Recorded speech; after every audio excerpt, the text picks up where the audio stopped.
All right, welcome to another episode of It's a Long Road, the Rambo series podcast. This is season 2, episode 2, where we are covering Rambo, First Blood, part 2, often considered by many fans and Rambo fans and Sly fans to be the most fun of the 5 Rambo films. I often say it's like the Rocky 4 of the Rambo franchise. Sean, today you are my guest. You are a host of I Must Break This a podcast. We've recorded a couple times together on the Last of the Action Heroes podcast network. You're one of those shows on the network, a welcome member of that network. Sean, how you doing? Hey, I'm doing well. Thanks for inviting me, man. I was a little worried when you started this project up. I was like, man, when does Ryan not like my show? Maybe does he not like me? I don't know. When am I going to get my moment? But no, I'm kidding, of course. But yeah, no, it's a pleasure coming on for this one, man. Thank you. Oh, well, I love having you on. I love having you on the network. Why don't you talk about what your show is on the network? Yeah, thanks, man. Yeah, I Must Break This podcast is the fan podcast that looks at the cinematic career of my favorite action hero, who is Mr. Dolph Lundgren. I've been doing the show now for 5 years, which is pretty wild to consider and think. But yeah, we pretty much on the show, we go through Dolph's entire filmography, film by film. Each episode is tackling a film of his, of course. We go in chronological order. So we started, episode 1 was Rocky 4, back in the doldrums when I had no idea about podcasting or anything like that. So the episode is pretty rough, pun intended, of course. But we go through his filmography, and it's wild to think, but I'm actually slowly coming to the end of this journey. I'm now at about 2016, 2017. So there's still about maybe a dozen or so films left in his filmography, but it's hard to believe that I'm at this point, but it's been a ton of fun. I've gotten to meet and podcast and build some friendships with a lot of people, such as yourself, obviously. But what I've also gotten to do in the show is I've gotten to interview quite a few individuals who've worked with Mr. Lundgren over the years. So if you go through the episode archives, I mean, we're at I think 90 episodes I've put out, which is weird. But I've gotten to speak with directors and actors and screenwriters and everybody in between who has had a hand in working on many of these films. I even got to speak with Dolph's stunt double, Tony Messenger. So yeah, it's been a real treat. I've enjoyed doing it, and yeah, thank you. Oh, that's awesome. Great introduction of your podcast. If you haven't already, check out your episodes on the Last of the Action Heroes podcast feed, but also the archive episodes on your standalone feed that you have as well. Yeah, thanks for joining our network. It's great. I mean, Dolph belongs on the Last of the Action Heroes. Come on. I mean, he belongs on that Mount Rushmore of action heroes. I love him. Great guy.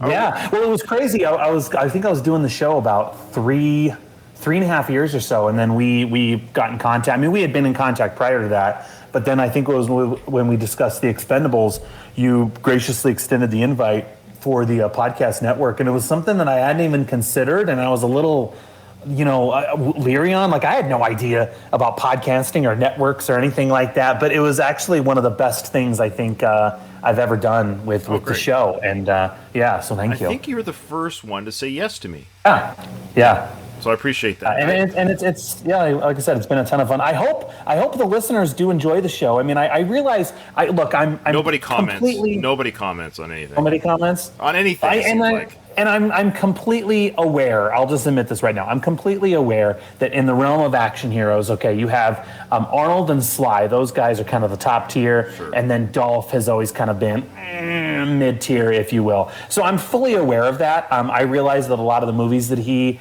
has done are, for lack of better words, not that great, to be honest. I'm fully aware of that. But I do have a ton of fun doing the show, and so I do hope that response has been good and that people do enjoy the shows. A lot of times, especially for the bad films, we crack beverages as we're watching them, but it doesn't become a wannabe stand-up comedy podcast by any means. No, what I meant by nobody comments, I didn't mean specifically your show, just in general. It's often, and I'm kind of guilty of this too, like I listen to other podcasts myself, yours included, and I'm pretty bad, and I've tried to make a better effort at it, and I have done so, but I even now having this conversation, I want to do a better effort of reaching out to people and saying, hey, I enjoyed this. In fact, I actually did it the other day. I actually take that back. I actually did it literally 2 days ago. It's a hockey podcast to listen to. Anyways, I know this guy is just a ham and egger like me, but covering the hockey team that I follow.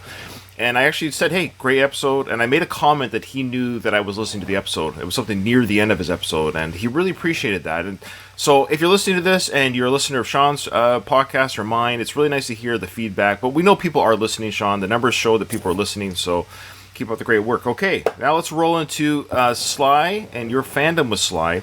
Having you come on for the Rambo First Blood Part 2 season. I also want to say, it's not that I never called you. I got more guest hosts than I thought I was going to have, so I'm actually, like, you were supposed to come on the first season. I just ran out of space. The movie ran out. Like, I had more guests lined up, so you're near the beginning of season 2, so I was telling people, I'll have you on again for season 2, the people that were in season 1. But I don't know if that's going to necessarily happen. There's going to be people that are going to get bumped because I have more guest hosts than movies now, it looks like. Okay.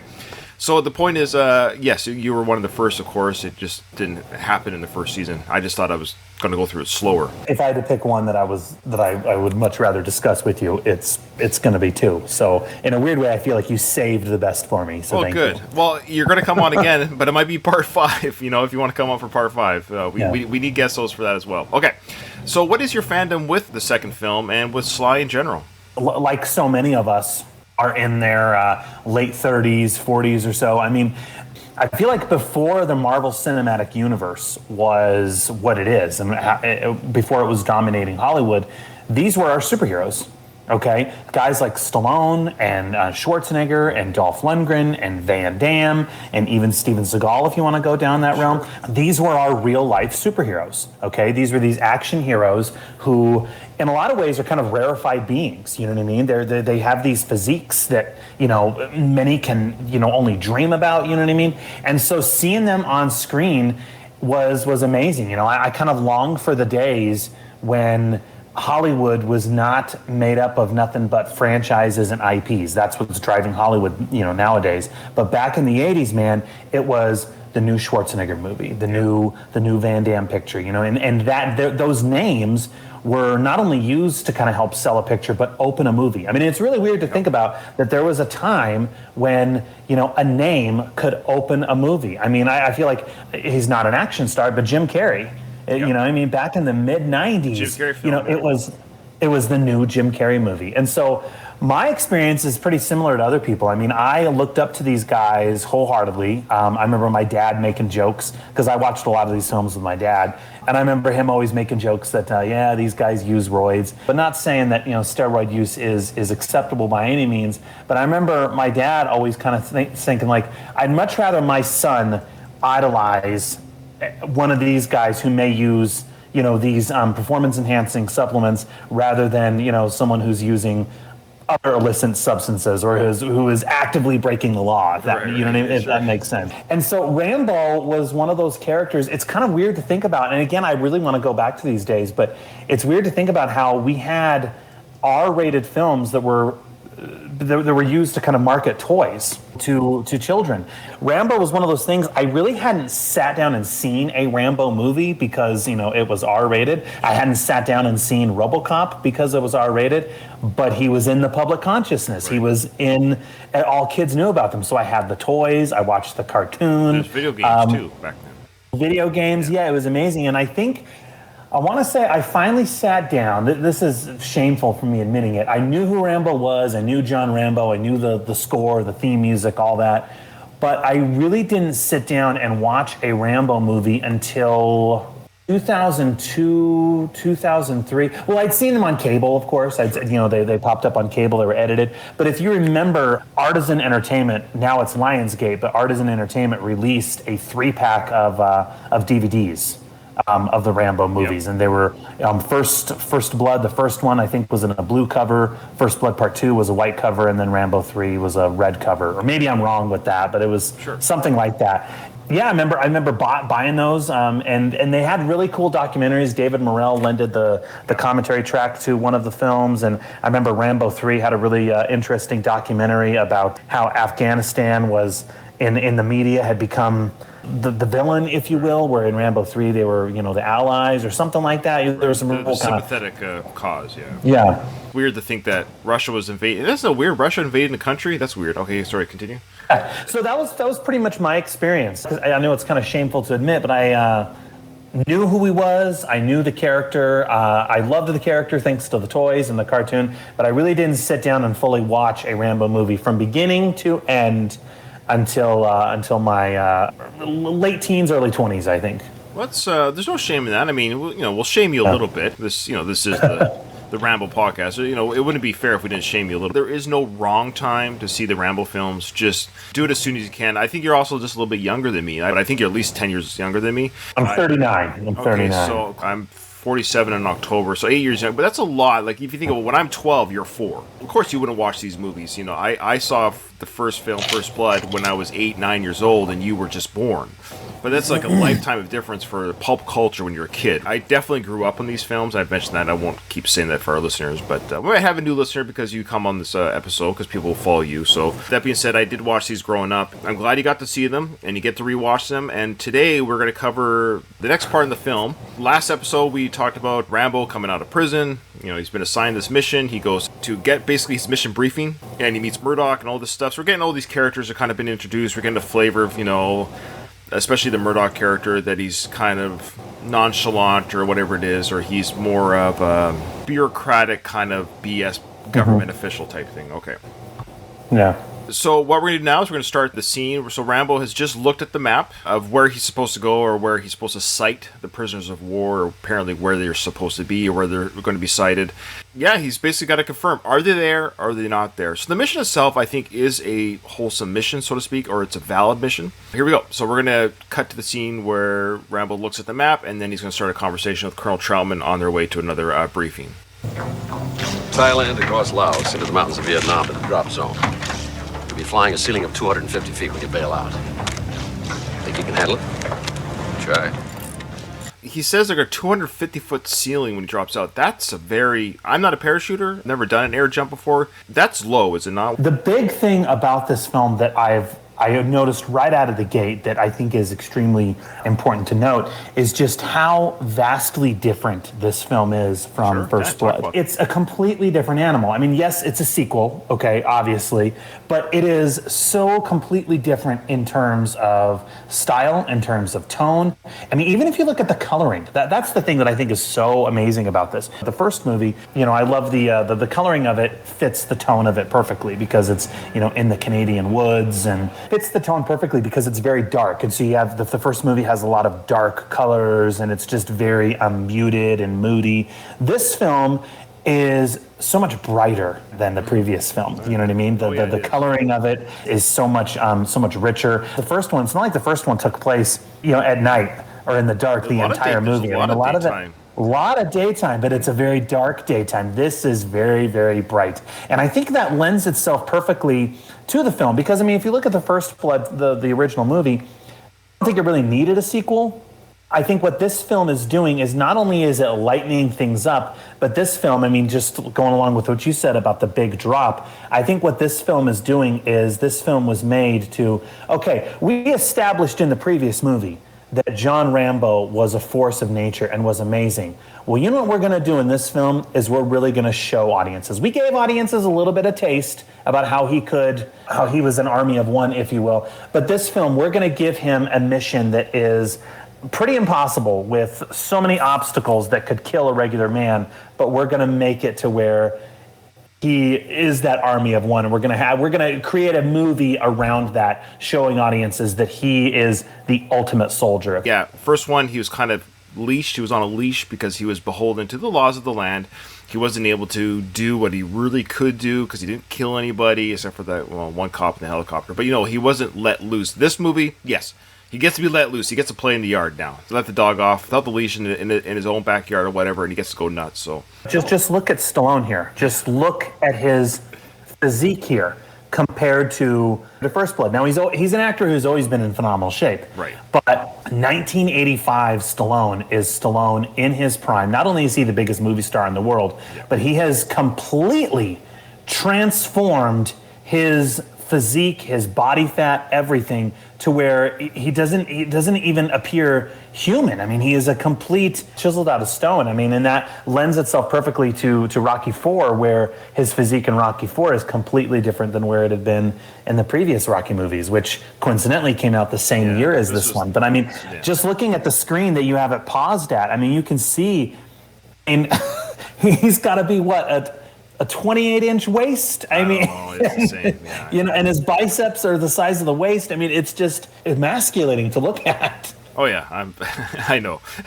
It's fantastic. He's in fantastic shape, and it does lead to what you said at the beginning of this episode of that superhero idea for us as young kids watching this. It was our superheroes. These were men that were larger than life, both in capabilities and abilities. We couldn't match this, so they were superheroes to us. These were our Marvel superheroes for sure. Since you're going in solo, you'll have to rely on more equipment than you've ever used before. And use it. And what I'm saying is don't try the blood and guts routine. Let technology do most of the work. And John, I want you to try to forget the war. Remember the mission. The old Vietnam's dead. Sir, I'm alive. It's still alive, isn't it? If I'm alive, it's still alive, isn't it? That's true. So the war's in its head, right? That's the old saying, the war inside my head. Let's go back to the technology parts. So this film really, or certainly these scenes that you and I are going to cover in this episode, really focuses on the technological aspect of this mission, which is kind of funny thinking 1985, this is 37 years ago, and it's funny to look at the computers, the machines they're using, very quaint and antique for our eyes in 2022. But even back then, I look at the machines, being in the military myself, I'm thinking to myself, what are they doing? I don't understand what they're tracking or what they're... Anyways, but here you're talking about the aesthetics and the look and the feel of this film. James Cameron, as you probably know, was a co-writer of this movie. What he did with this film and what he changed from First Blood and it stayed with this film was the same thing he did with Aliens and Terminator 2. In the second Aliens film, which he wrote and directed, he took that first film, which was like almost like a horror film, and made it like this action, like over-the-top crazy film. Same with Terminator 2, even though his first film was Terminator 1, was also like a horror film. He made part 2 like this over-the-top crazy action film. James Cameron, what he did is, with part 2, he accelerated like the action, the technology. James Cameron is really big on this technology. So I think the story beat in this film was the idea of the action's amped up, yes, but also that technology part. I think James Cameron's really big, both in real life and within film. The idea that technology will, it's man versus technology. Which one will win type thing. Yeah, definitely. I mean, I hate saying this because Terminator 2 is one of my all-time favorite movies, and I love the film that we're talking about today, obviously. Mm-hmm. But I'm not the biggest fan of James Cameron. Sure. His ego has always just rubbed me the wrong way. And it's amazing because it's not like he has a heck of a lot of films under his belt. He has less than, 12 films he's directed, but he knows, I mean, I think this is the thing about him is he's always known how to make movie-going experience an experience. You know what I mean? He's known how to do that. And so, yeah, I never really thought about that, but you're exactly right. When he came in to write both this film and Aliens, he decided to really amp up the action part of it. And I'd like to think, he looked at First Blood, and when he was contracted to write the sequel, he said, well, you know what, let's, kind of like what I said earlier, let's give audiences, we established in the first film that he was a force of nature. Well, let's give a film, let's create a film that is a spectacle that really shows that. And I think on that level, it certainly delivers.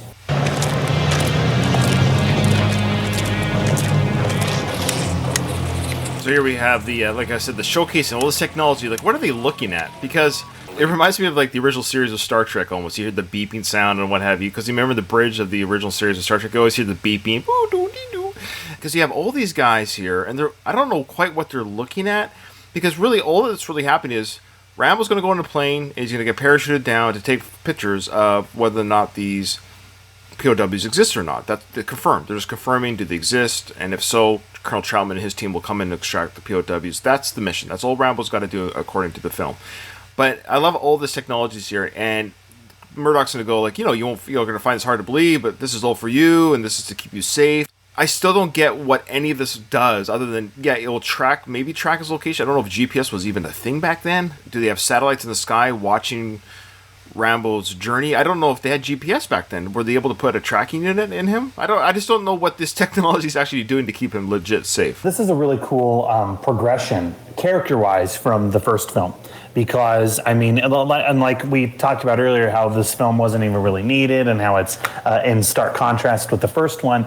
But what I like about this is you see that Rambo is completely out of his element here. I mean, this is a guy who has lived off the land, who has arguably, you could say, spent more time in prison cells than he has in the real world. And suddenly now he's put into this high-tech universe with devices and all these computers and all these monitors and everything that are completely foreign to him, completely alien to him.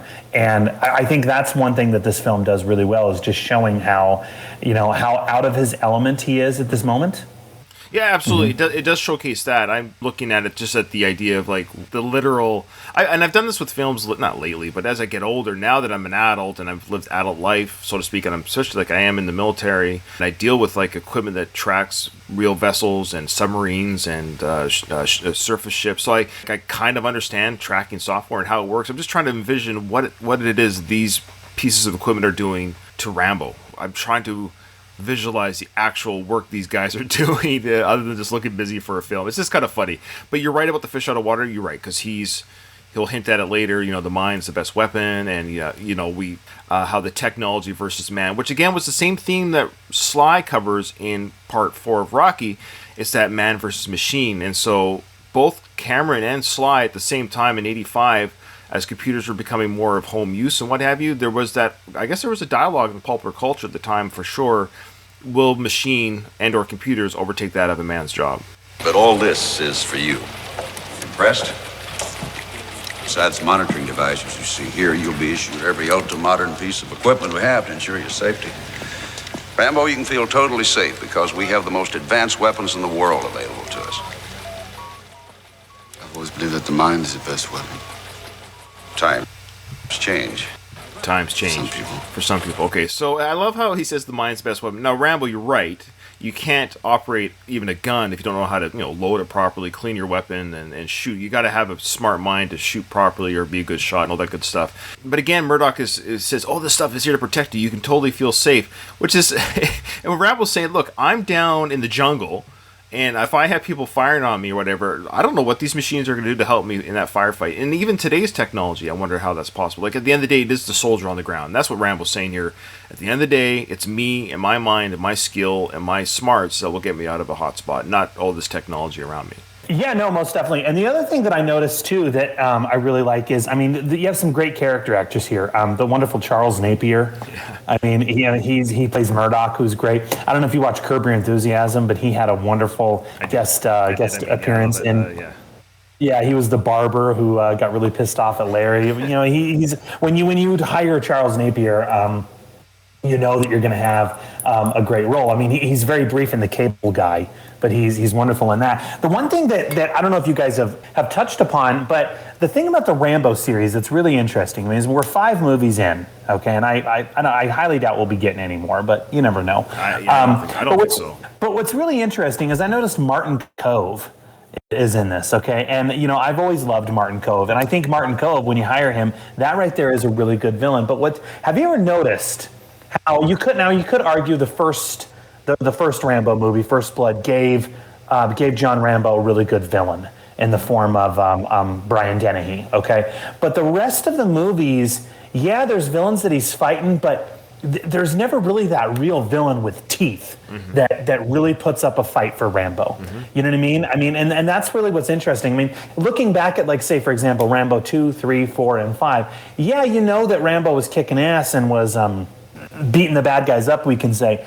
But there really wasn't that real villain that you can remember. Right? You know what I mean? Like, if you think about it with any of the Rocky movies, you can name who the villain was in every one of those movies because the antagonist. The antagonist. There you go. The antagonist. But these films, they have them, yes, but they've never really had their real moment on camera to really, really put up a real fight, I guess, for Rambo. And I think a lot of that is because these are Rambo movies.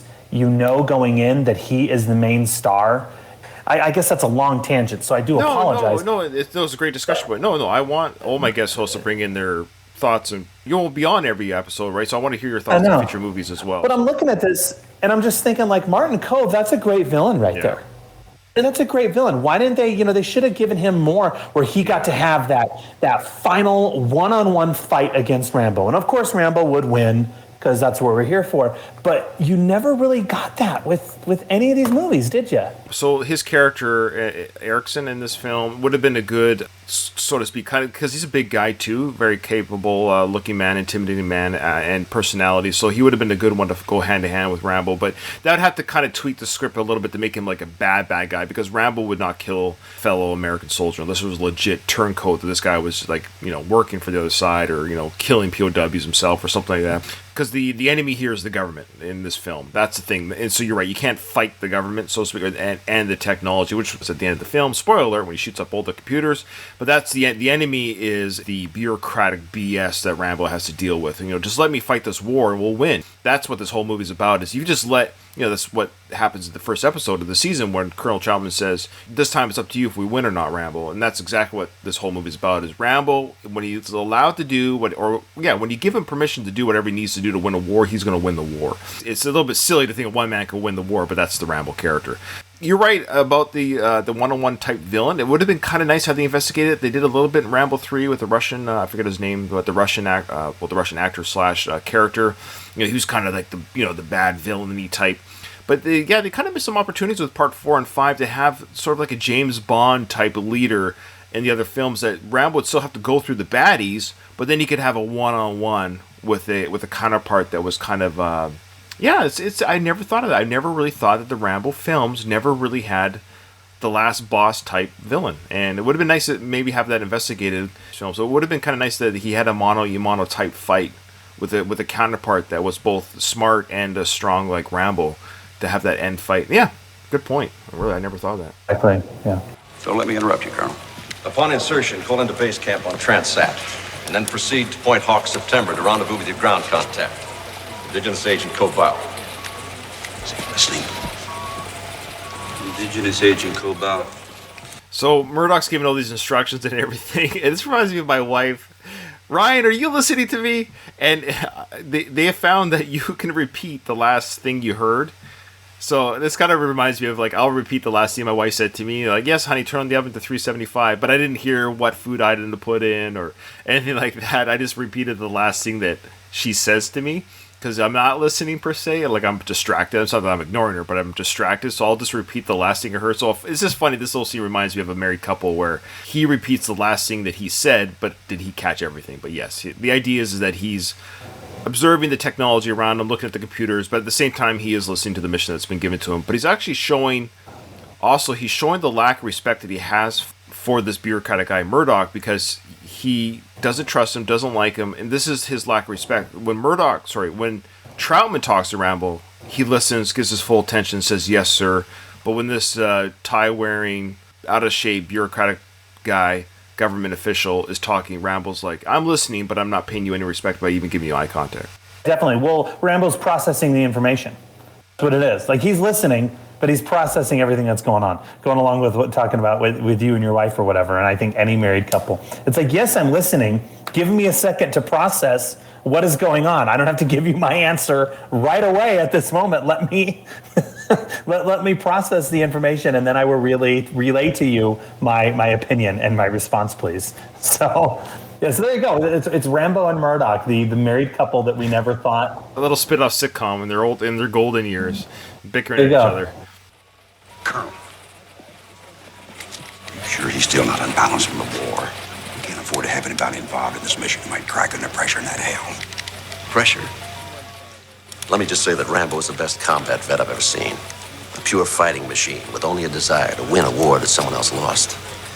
And if winning means he has to die, he'll die. No fear, no regrets. And one more thing. What you choose to call hell, he calls home. Does Troutman, before he starts his workday, does he figure out all the things he wants to say about Rambo? Like, that's enough to make a Billy Goat puke. All these things, all these quick one-liners. I was just thinking, if it's not available on YouTube yet, then someone should do it. But a compilation video of Troutman stroking Rambo's ego. Oh, it's a great and idea. Just talking about it, you know what I mean? Because every one of these films, I mean, and what's so funny about it is the last film we had, Troutman gave so many little lines about, you know, how amazing Rambo is and what kind of a person he is and how hell is his home and everything. And in case that wasn't done, we're going to get it again in this film. And I think he does it a couple more times. Sadly or thankfully, depending on how you want to look at it, this is the last of the Rambo films where we get little monologues telling us about how amazing and badass Rambo is. Mainly because Richard Crenna died, what was it, late 90s, early by the time the fourth film came out, Richard Crenna passed. Yeah, he was gone. And then in Rambo 3, he's kidnapped. Which is the impetus for Rambo going in, so you don't need that there. But it's one of those lines that's a little silly, but I love will it. We all love forever it. be iconic. We all love it. What you call hell, he calls home. I sort of mean, like, does Troutman have those ready to go? Has he said this before to someone else? I just love how he's got this running resume of Rambo with him everywhere he goes. It's just fun. Now we're going to see some, they're prepping the plane that they're going to go on, and we're going to see further instruction from Troutman now telling Rambo how to get ready for this mission. Stand by, start APU. Now that's a little throwaway line there. There's a little throwaway line there where one of the ground crew getting the plane ready says, stand by APU. APU, it's just an auxiliary processing unit. So it's basically just it's another like throwaway line, but it's showing the audience and us that get the computer ready, get the computer on board the plane. This is a high-tech plane. We're dealing with high-tech computer stuff. So it's basically your CPU. It's your APU. It just gathers the CPU of a computer. Another little nod to the technology that's getting ready for Rambo's mission, his big takeoff here. Now we're going to the big sequence here of course, Rambo sharpened his knife, and it's muscle porn. You know, we just have these close-up shots of Sly's arms and his veins and the sweat glistening off his arms and the hair. You can even see the microfiber hair on this high def on his shoulder. High definition, yeah. But this is what we came for. I mean, we can look at it now. We can look at it now, Ryan, and say, "Oh my God, this is silly." But as a kid, this was awesome. I mean, and here I was talking about earlier how we really didn't see a full-on Rambo movie from beginning to end, until my teens. But it was scenes like this, the suiting up montage in Commando. Mm-hmm. It's so badass and it's so cool. Just the shot. I mean, and you would be lying if you told me that as a kid you did not emulate these kind of scenes when you were getting dressed in the morning.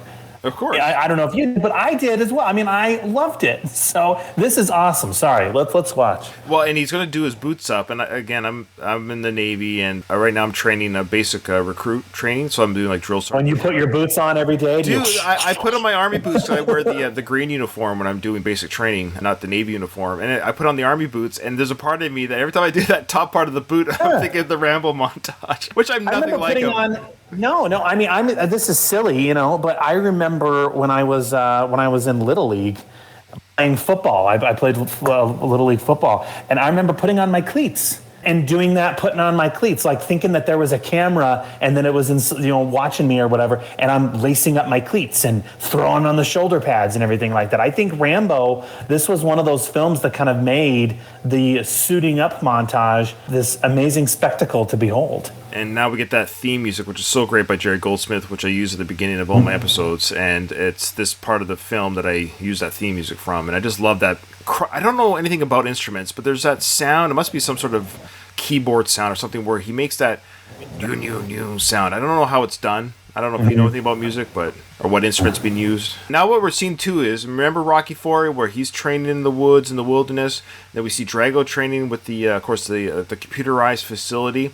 We're seeing this here. It's not as obvious, but it's there because we just saw the computer being booted up for the plane. But now we're seeing the human part getting ready. That's the Rambo part. It's him getting ready. It's his mind. He's getting his mind ready. This is his weapon. He sharpened his knife and getting his kit ready, yes. But there's a montage here of him getting ready to go to war, of him putting his gear on and getting his gear ready. But then we keep cutting to the computers getting ready. And I think that's obviously deliberate to show you they're both getting prepared, but only one's going to be a victor at the end of this film. No, it's in stark contrast, yeah. You know that sound that I don't know what instrument that is. Would you know? Yeah, I don't know. Yeah, it's yeah. now you got Erickson getting the plane ready, you know. Back to Rambo, there's the tying of his laces. Back to the computers. So you get this back and forth, back and forth. This little, you know, of course, how you see Rambo put his little mini blades in, a classic scene there. And we know, I wonder if that's going to come into play later. And of course, the shot of that great Rambo knife. And I think that Rambo knife really became more iconic with the second film than it even did in the first film. It just seems bigger and badder in this film than it did in the first film. The serrated blade on the one side and the curved saber-like point. I think it got more famous because of this film than even the first film. That's without a doubt. That's without a doubt, yeah. Computer's getting ready. Now he's loading his clips with rounds. Back to the plane getting ready. Doing the weapons check. Checking the sights. And I love that. So, subtle there. Rambo's looking through his weapon sights, you know, to make sure that they're good to go. And then we cut right to a guy looking at the computer sights. So I like the little contrast there. The computer nerd, you know, looking at the computer screen to make sure it's good to go, but you got Rambo checking his weapons. Classic film. Kids today are like, what is he loading into that device there? Film, friends, film. You remember film?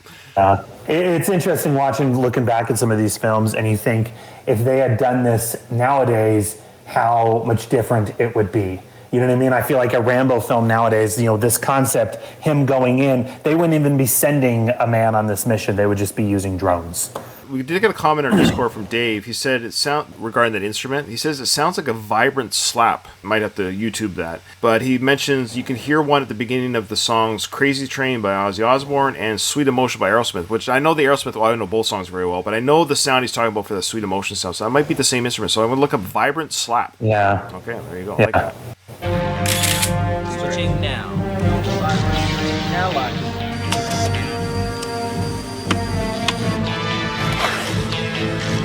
Now he's loading his arrows. D-5. He's got the explosive heads. I love how the case that he puts the explosive arrows in, the arrowheads in, it says explosive. Okay, well, that's for the audience to know, because in real life, there's no reason that Rambo would have to be told that he is arming himself with explosive arrows. Like, he knows what he's carrying. I just find that funny, but that's for the audience to know that these arrowheads will explode. Later in the film, folks, stand by.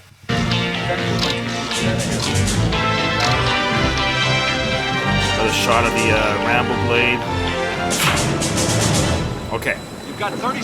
I was just loving basking in the glory of it, of just of how. As I'm trying to think, it's been a while since we've gotten a full-on suiting up montage in a film, non-Rambo related or otherwise. You know what I mean? Well, I guess a lot of those superhero films always have some kind of suiting up montage of some kind. But, I mean, and perhaps it's nostalgic, but they're nowhere near as cool as this. No, and there's a couple thoughts I had about this this sequence in the film. Two things. One, I really like Rambo's getup here. I do kind of like that he's wearing this Snake Eyes outfit from G.I. Joe type combat, all in black, body armor / he's got his helmet. I don't know, I always thought he looked really good and cool, and it's odd to say this. It kind of reminds me of Return of the Jedi, when Luke Skywalker comes into Jabba's palace and he's wearing the black robes, and you never see it again. And I thought that was the coolest Luke ever looked, was wearing the black outfit. I kind of wish Rambo wore this getup a little bit longer in the film. I kind of wanted to geek out with this. Not that he had to have all the high-tech stuff, so to speak, but I kind of like the idea of him gearing up a little bit more. We're going to see, of course, what happens to this gear. So I kind of find the montage, as cool as it was, it doesn't pay off so much later in the film because he's just back down to his underwear almost. Yeah, no, I agree completely. And I think that is 100% Stallone's decision. If Stallone had the physique that he had in First Blood Part 1, then yes, he would be wearing something like this. But kind of like what we talked about, he completely transformed his body and, you know, is down to this chiseled frame that you see that has maybe 2%.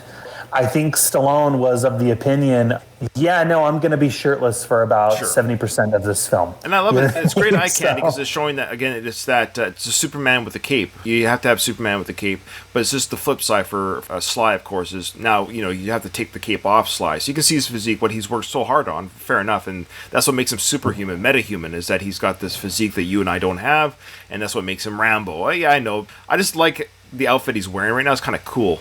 6 hours to get the hell in and out. So don't stop and smell the roses, okay? Yeah. Run into any trouble, Try to get to the hilltop extraction site marked on your map. Ready to roll, Colonel. Good luck, son. Thanks. Let's go. You remember Murdoch said he was with the 2nd Battalion, 3rd Marines at Khartoum in 66? Yeah. The 2nd Battalion was like Fred sank. You're the only one I trust.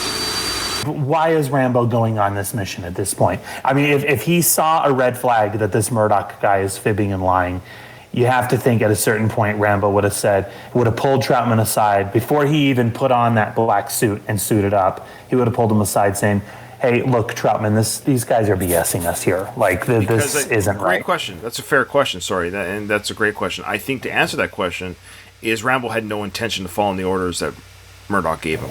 He's going to rescue them as well. And I think that was his goal all along was, you drop me there, I'm taking these guys. There's no way that Rambo's leaving any soldier behind. Basically, he's getting a free ride is what I'm getting at. At the end of the day, he's going to get a free ride to the drop zone. He knows Murdoch's not going to save him. He tells Troutman, abort mission. Somebody else comes in here, they're just going to fire Rambo, and Rambo gets fired, and they're going to do, somebody else will get sent here because Murdoch said in an earlier scene that Rambo is one of 3 people that the computer decided was good for this job. I always wondered who those other 2 people were. Chuck Norris and Arnold probably. So Rambo got selected for this job. So that's why he's going. So great question. So that's why he's telling Troutman. So now Troutman's got his ear to the ground on this side. Hey, don't trust everything Murdoch says. He's lying to us. He's not telling us the whole truth. I'm still going to go on this mission because at the end of the day, I'm going to do what I'm going to do, and I want you to take care of things here. Basically, now that Troutman knows, he's actually going to keep Rambo more safe. But Sounds good. Yeah. But that's a fair point, though. Yeah. I love how the plane's painted all black to make it more covert. Like it's like this night black, no markings on it whatsoever. Almost like a stealth plane. Think you'll find someone? POWs? Doubtful. But there's people to satisfy, questions that have to be answered. You don't sound too emotional about it. Wasn't my war, Colonel. Just here to clean up the mess. So here's that bureaucratic government BS type personality where he's so blasé about these lives, like, oh, there's no people there to save anyways. Who cares? It wasn't my war. I'm just here to clean up the mess. Just that blasé of... They're not even people, so they're just numbers. They're just statistics. We're just here to satisfy, the taxpayers or the people in charge. And that's why Troutman says, you're not being very emotional about this. Well, yeah, it's not my war. It's not, I'm just here to clean up the mess. Ugh. It's at this point, they're not being coy about it in the least. I feel like in a lot of films done nowadays... They would kind of dance around him being a bad guy, and then in the third act, it would be revealed. You'd kind of have an idea at the beginning, like, I think this guy's going to turn, and then at the end, when everything hits the fan, it's revealed. This, James Cameron and everyone are not even beating around the bush at all. They're letting you know front and center, yeah, he's going to be the bad guy, and Rambo's going to deliver some some justice to him at the end. They're not being coy about this in the least, but it works. You're right, but there are some good surprises coming up. I mean, obviously people that have seen the film know it, and I don't want to talk about it right now. I don't want to get too far ahead, but it is coming. There is a quote unquote a betrayal coming later in the film that even I think is very well written, and I don't think a lot of moviegoers saw coming. So we know that Murdoch is not on board here, but the betrayal that comes midway through the film is actually quite a turn in the film. So now they're in the air, flying over, covering a lot of ground to the drop zone. And they're in this awkward conversation moment. Rambo's just sitting there ready to disembark the plane, and he's with that other guy, the blonde-haired guy that was beside the Coke machine. We don't know much about this guy. You can tell he's like even more of a dick than Erickson and Murdoch. He's basically Murdoch's like. I think Erickson wasn't quite new with Murdoch's deal, but I think this guy, this blonde-haired guy, I think he is under Murdoch's thumb, more of the henchman, so to speak. There's the technology tracking the plane's progress. Troutman overlooking the maps, the drop zone. Make sure everything's okay. I love the speed up film for the plane flight in this. It's just kind of funny because they probably used a helicopter at the end of the day to film these overhead shots, but they speed up the film. It just doesn't look. It doesn't look like a natural flight pattern. It happens a couple times in the sequence where the film is obviously speed up to indicate the speed of the plane vice a helicopter. I didn't even think about that, but it works. We don't want to see Rambo on a plane. You know what I mean? We want to see him, drop him in the action as soon as possible. I mean, we're now, I don't know how many minutes we are in the film at this point, but what is it? Yeah, we're Like 15 minutes in. Yeah, like let's get to the action and let's show Rambo doing what he does best. AWOPS 25 has arrived. They're holding timeline. Insertion -1. So he says AWOPS 25 has arrived, whatever. They're holding timeline. I actually tried to Google AWOPS, and I couldn't figure out what that stood for. AWOPS, something like area without permission. It doesn't make sense to me. I guess the air with our personnel, maybe aircraft with our people. Maybe that's what it is. Oh, maybe I just made that up in my head. Because he's trying to say that the timeline is being met or something. So AWOPS could mean maybe aircraft with our people. Maybe that's what it stands for. I just made it up. Wolf Den, over. Oh, you got something there, Sean? AWOP stands for All Weather Operations. These are approvals that allow aircrafts to make low visibility takeoffs and landings. These are the approvals that allow aircrafts to make low visibility takeoffs and landings. Okay, so they are flying low. There you go. Okay, we were there at the 250-foot ceiling, which is very low. I like my acronym better, though. Aircraft with our people. It makes sense, but yeah, I guess yours makes more sense. So that's the truth. Now, Rambo wearing his helmet with goggles, he does look silly there. I'm not gonna lie. He did look a little silly. That's a great shot there. You see that? Look at that. He does look a little silly. Like, we don't see too many films with Sly wearing goggles, so take a look. Soak it in, people. It's not long, and I mean, well, let's face it, if we're going to go along with the narrative and believe that he is this force of nature on the battlefield, well then, yeah, we need to believe that he can do everything, and one of the things he can do is drop out of a plane safely, and so here you go. Yeah, you need to wear protection. Even Rambo has to wear headgear, because you slam against that plane without a headgear, your head would be melon. Now he's holding I love how he's holding his weapon in his hands. Look, I guess at some point he straps it to his backpack or whatever, but I don't know why he's holding his weapon. You got to make that thing secure. You're going to be dropping out of a plane at I don't know what kind of velocity. You're not going to be able to hold on to the weapon. It's just kind of funny how he's holding the weapon. It should already be strapped to his gear. Back in the Badlands, my man. Stand by your position. Insertion -15 seconds. Party time.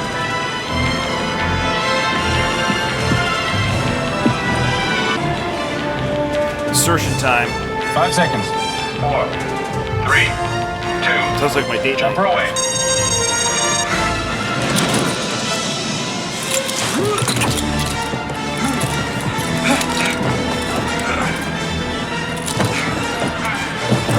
As far as I can tell, I don't know.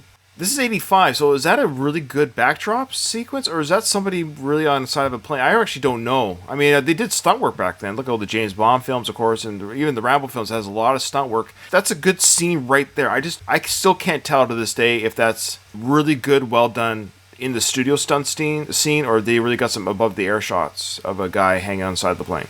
If it is an above the air shot, I imagine it's got to be fairly low, and I think we can both agree that that's not Stallone. But it's interesting. I love the you commented the insert shot, but yeah, I'm trying to think. I can think of off the top of my head at least 4 other films now that have applied that same shot of you know what I mean? And you know that all it took was, not even a fully built plane, but, the door of a plane that the camera centers on just enough, and the actor is suited up and everything, and then jumps maybe 2 feet off, onto the set, and then they, splice in some footage of the plane. You know what I mean? It works, but you look at now. I mean, even the coloring is slightly off. You know what I mean? From the plane footage, and then when you look at Stallone in the cabin or whatever, getting ready to jump off, you can tell that is not. Yeah, not it's just. I think there's only a couple shots. This being one of them, where it looks like it might be a real stunt. But then, of course, all the other close-up shots of Sly's face and the cutting of the kit, and I forget this guy's name. I think it's Lars or something like that. This guy here, the blonde hair. Yeah, those sequences. But this sequence right here in particular, there might be one more where they show it, where I think it might be a real stunt, but everything else, of course, is studio stunts. If so, well done. Of course, that studio. It's just that one shot. That shot right there. That looks like it might be a real stunt. Turbulence! He's hung up! He'll be torn apart! Yeah, here we go. It's gonna be torn apart. Condition red. He's hung up. What do you mean he's hung up? What happened? He's being dragged. Lifer, cut him loose. I can't. Lifer. His name's Lifer. What a weird name. Lifer. Cut him loose. Now, there's no way he's going to be able to do anything with his bare hands. So you got the blonde-haired guy named Lifer trying to undo the strap with his bare hand, which is fine. But the air velocity, the weight of the of Rambo pulling on that strap, yeah, you have to cut it. You don't have enough strength to pull his weight in to make that loose. It's almost like he's pretending to help. I don't know. It's weird. Well, and it's not setting the best tone for this mission. If they can't even... Yeah, we're off to a good start. What do you call it when they put something in a plot to move the plot? What do they call it again? Device. Plot device. Yeah, I guess that's what I'm getting. Yeah, this is a plot device where he's been geared up with all this high-tech equipment, but it's the very equipment that ties him up here that he's gonna have to let loose. He's gotta let this technology go and just be Rambo in the field. So now that's how he gets rid of it. So it's a bit of a trope or plot device to get rid of the equipment. Like he has to load himself up with it, but now he's gonna get rid of it to save his own life, which saves his life. Right now he can just be Rambo on the ground without any of this high-tech stuff. Cutting off, there goes the gun. I told you he's supposed to strap it properly so the gun goes away. Erickson, abort the mission. Pull out. It'll kill him. He'll be torn apart. They're still showing you that he's flying at a low altitude. So now he says, just cut away his equipment. So there goes all the high-tech stuff is now gone. Now he's just got rid of it. Now he just has to cut himself loose. There he goes. He's out! Copy, leader. This is Dragonfly 1. Do you read? Over. Dragonfly 1. Come in. I read you. Any visual bearings by flares? Negative. We didn't see anything. Now, Rambo wouldn't shoot a flare. I like how Trautman asked, is there any visual sighting by flares? Like, he just got off the plane. It's kind of quick for him to pop a flare, which I thought was weird. It's kind of a weird question. Trautman should know better that he's still falling in the air. He's not going to fire off a flare. But, and also, Rambo wouldn't do that. That's tactically a huge mistake to alert the enemy that I'm landing. Like, the whole point of this operation is to be covert. He is way off course. All that time they've been going whatever miles per hour off the drop zone, the insertion point. Rambo's going to have to make his way back to the rendezvous with Kobau by foot. I just found that interesting. You assume he's going to be late to the meeting because he's been flown over that terrain. Maybe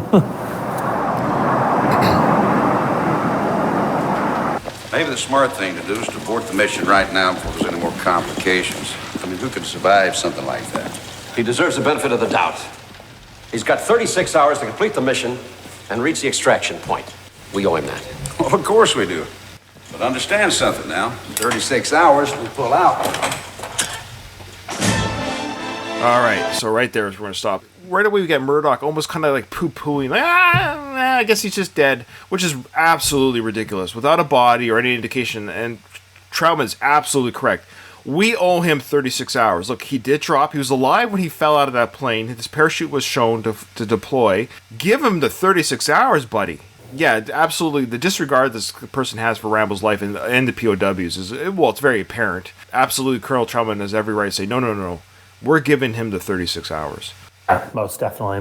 Like I said, it's pretty telegraphed from the get-go that Murdoch and everybody, these bureaucrats that are back on the home base looking at their computers, those are going to be one of the obstacles that Rambo is going to have to defeat. But yeah, no, this was cool to go back through and watch. I don't think I've seen this film countless times. I don't think I've ever gone through it with such a fine comb as we've done today. So yeah, this has been fun. Oh, I'm glad you had a good time, and hopefully we'll have. Well, I would love to have you on again. I don't have that many guest co-hosts lined up, but enough that I can't promise people every season anymore. Is what I should have said. I the beginning of season 1, I was telling the first like 4 or 5 guest hosts, oh yeah, well, we'll have you on again in season 2. And then I I ran out of film, and I still had guest hosts lined up. No more promises how long guest hosts will be on. However, we will record together again, Sean. Definitely. All right, Sean, it's been an absolute pleasure. Check out his podcast, I Must Break This Podcast, wherever podcasts are sold. Unfortunately, though, that's it. This episode is over. Nothing is over. Nothing. You just don't turn it off.